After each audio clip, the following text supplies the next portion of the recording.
We'll jettison ahead to 2021 and what's going on the field and in the practice facility in Columbus. Steve, is there anything that's hit you in regards to progress or developments at this point in spring practice? Well, I think you got to be optimistic about the state of the defense. There were comments from Ryan Day, I think yesterday, where he said that he thought maybe the defensive line would be the strength of the defense, and that would be a good thing, obviously. I thought maybe it would be the secondary with so many guys coming back, but they're building some depth up front, and you do have some possible difference makers there. When you talk about Zach Harrison and JT Tuamalaau and Jack Sawyer, a defensive end, Tyleik Williams, potentially there, a defensive tackle, Teron Vincent as well. So I took that as a good sign that they like the way the defensive line is coming along. Linebacker group, you've got a bunch of candidates there for 2 spots that looks like they'll find some people who can play. And secondary, as I said, veteran group at this point with, some guys still nursing some injuries like Josh Proctor, not in the fold right now. Lathan Ransom is out, but a lot of the other guys getting reps and building depth at cornerback. I think that was probably the biggest thing. And you knew that you had Cameron Brown and Denzel Burke, the freshman this past year, but getting some depth there at cornerback is probably the big thing. I saw where they named Jordan Hancock as the silver bullet of the day, which must be a new tradition under Jim Knowles to name a defensive player at the end of each practice as the guy of the day. And that was good, I suppose, for Jordan Hancock to get that distinction. I think redshirt freshman or sophomore coming back from last season. So to me, everything sounds positive defensively. They've had 2 days in full pads. Sounds like Saturday they will have a practice with full pads and probably some type of a scrimmage that will kind of set some early standards for the 1/3 poll, the 5th practice of 15 for spring drills, and we'll kind of give them a blueprint of how to proceed from there on what to work on and who needs the reps and those kind of things. So very excited to get out, see some of that, and hopefully, we can get in there and watch some practices here in the weeks ahead. Yeah, unfortunately, getting in to watch practice generally means watch stretching and punt. Yeah. And, don't know necessarily what they're calling individual periods this year, but I think that is important as they transition into padded practices, to kind of be aware of what's going on there. I think so many people think that this is a time that they're already getting in and doing install work, and they're just kind of learning who they've got, what they've got. I mean, you've got 4 new coaches on this roster. You've got a slew of new assistants and GAs and quality control and acronyms that we probably have never heard of at this point out there trying to install a new defense. And let's not lose track of what's going on with the offense. And while you're returning the lion's share of your offense, what we just saw at Ohio State on Wednesday shows a little bit of what they're losing with Wilson and with Olave and with Jeremy Ruckert and 2 on the offensive line. So it's really important to kind of keep an eye on some of these individual battles.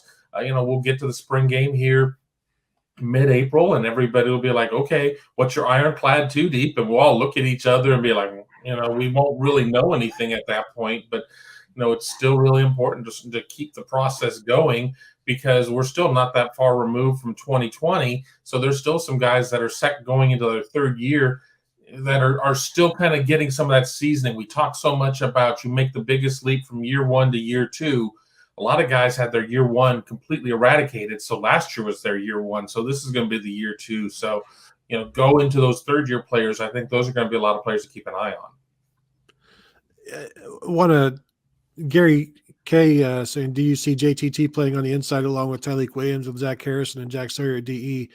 I don't think so at this point, because they're just talking about how Ryan Day mentioned on Monday, this guy came in like a week before camp started, and they didn't expect, like, you can't expect him to play. And then he does play. Like, he played that Minnesota game. He played more than Jack Sawyer, who had been there since January. So when you see that, then obviously they really, really like him, and he's only gotten better. This is his first spring. He's had his first full off season. So they are expecting much more from him. So I wouldn't be surprised if he's playing inside on, rushman packages and passing downs, but I don't think he's going to be a full-time defensive tackle, especially when you have Tyleik Williams and Mike Hall and Teron Vincent perhaps all being three techs at this point. And they do have some nose tackles, but I don't know that, certainly Tui Moloau doesn't fit into that, but they really like him.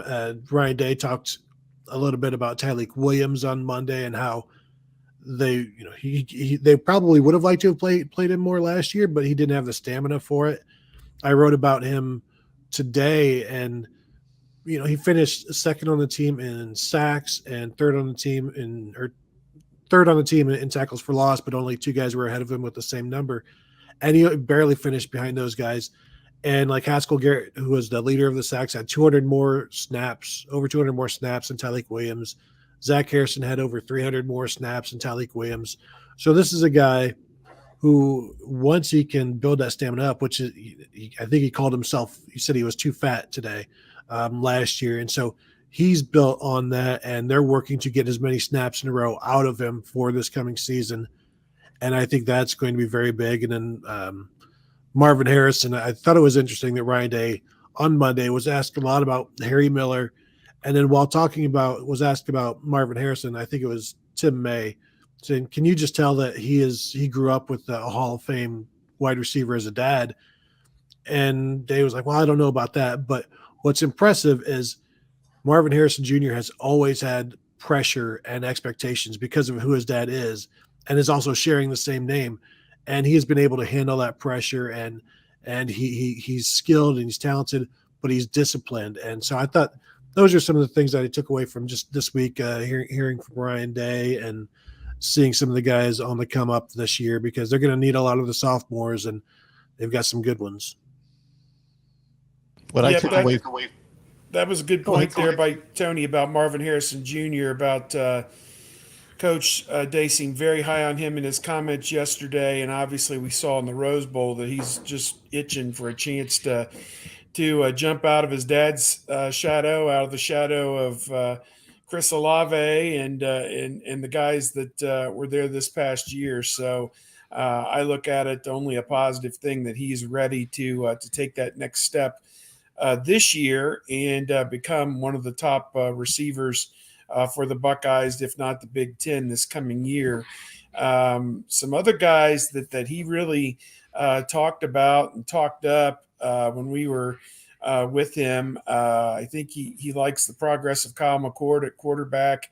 Devin Brown's still kind of getting his feet wet there as the third quarterback, as a true freshman, but really likes what those guys are doing in support of C.J. Stroud. And beyond that, Donovan Jackson, his name came up as an offensive lineman who's really coming on, since Harry Miller will not be with the team this coming year, as we know. Kind of opens up a spot. I think a lot of people figured that Harry Miller would move back in at a guard position, but the situation with Harry Miller, basically retiring from the game of football opens up a position there at guard. And to me, it's Donovan Jackson's job, I would assume, to take that over with Paris Johnson going to tackle and Matthew Jones playing the other guard spot. So it's going to be an interesting spring to see how that offensive line kind of comes together. And, I had people in my chat wondering, they were great in pass protection, not so great in run blocking or physicality last year. Now that you've got actual guards playing the guard position, will the pass protection suffer? And I said, it doesn't have to. I think that you'll have essentially 4 future NFL offensive linemen, although Jackson's just kind of getting started out. But I think the other 3 are going to play in the NFL, and Whippler, if he continues to grow and develop, might be an NFL center one day. To me, you've got NFL caliber offensive linemen in the program, and I don't think the pass protection has to suffer just because you're playing regularly fitted guards as opposed to tackles at guard. You got to be able to do all of it. So, to my way of thinking, I don't think that they're going to suffer one bit because of that.